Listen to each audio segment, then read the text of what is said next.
Even though I'm a former pastor, the most spiritual experiences of my life have never happened in churches.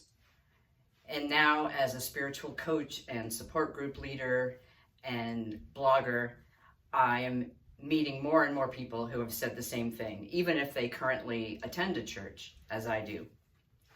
For most of us, nature is the best cathedral, the place where we feel most closely connected with the divine.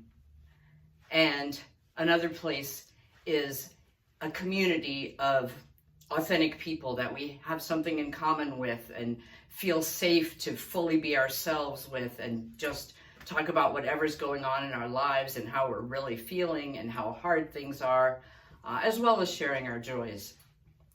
And I just finished leading a 6-week spiritual support group on Zoom, and it was a wonderful experience because people who were from very diverse backgrounds, some formerly Christian, some kind of sort of still Christian, some never Christian, all of us with various religious wounds from communities that were less than supportive for whatever reason.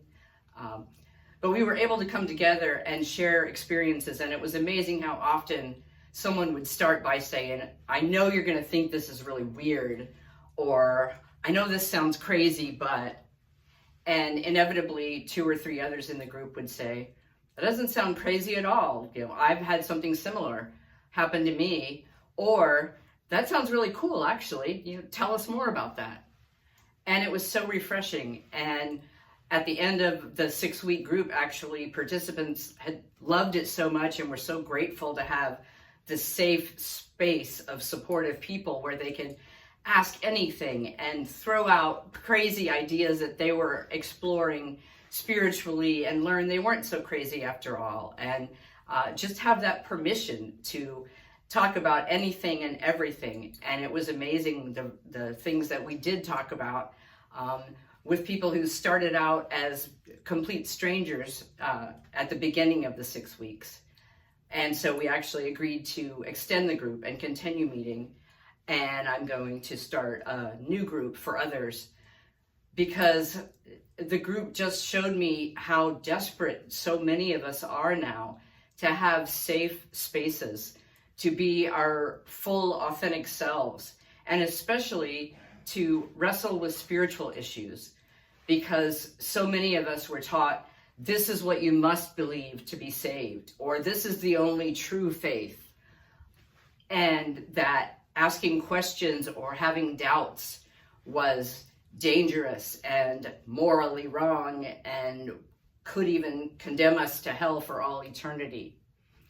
And so to have this freewheeling space of exploration and hearing each other's beliefs and talking about all of our spiritual experiences and how we define spirituality and who we consider spiritual role models and why, that fall outside of generally accepted definitions, particularly within religious communities, was incredibly liberating and powerful, and reminded us all of how rare it is to have that kind of safe space to reveal such deep questions and powerful experiences, and just be listened to without judgment, without someone trying to fix you or tell you why you're wrong, or offer their spiritual beliefs as the best ones for everyone. And if you just do this, you won't have any more doubts,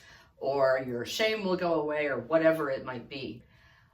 But I just wanted to emphasize that spiritual experiences can happen anywhere to anyone, and you're not weird if you see dead people or talk to them or they talk to you, or your spirituality consists of consulting tarot cards or astrology charts, or your ancestors, anything, everything, reading books that others consider less than sacred, let's say, and finding great spiritual wisdom in them. And having objects that you see as spiritual. For instance, the reason I'm filming this in my bathroom with a sea turtle behind me on the shower curtain is because sea turtles are my spirit animal. And I used to live in Hawaii and get to snorkel and see sea turtles and swim beside them.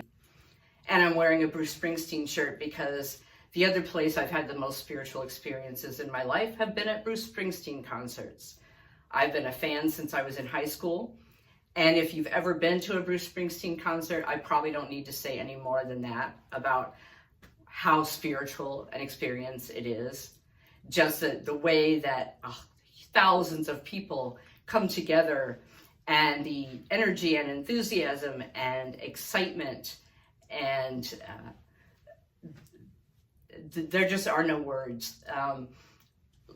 I can't think of any place else where such a diverse group of people and such a large number of people instantly bond. At one concert, I turned to the guy next to me and we talked about how this was the best night of our entire lives. And at another one, a young black man high-fived me as I was leaving and complimented my dance moves, and that made my day. And there are just so many other ways that I've connected with people at Bruce Springsteen concerts or in Bruce Springsteen fan groups. And I mention that just to say that any experience can be spiritual, and don't let anyone else tell you what is or isn't spiritual, or what you are or are not allowed to believe or question or reject. And so if you're looking for a kind of spiritual community that encourages that and appreciates that, I encourage you to reach out to me and learn more about the spiritual support group that I'll be offering again. When I was a pastor, people would come to me with spiritual questions and expect me to be the expert that would have the answers to their question. But the reality is no one can do that for someone else. We each have to wrestle with our questions and doubts, explore various spiritual teachings and writings, and just live our lives, and based on our own experiences and our inner work, decide for ourselves what we believe or what we used to believe that we no longer want to believe, or just have fun exploring the questions and not feel the need to have answers that are certainties that are never going to change. Because the reality is the one constant in life is change. And if we don't allow ourselves to question and sometimes change our spiritual beliefs and our practices, then our faith is dead. We will never know the joy of true intimacy and an ongoing relationship with whatever we name or understand the divine or higher power to be.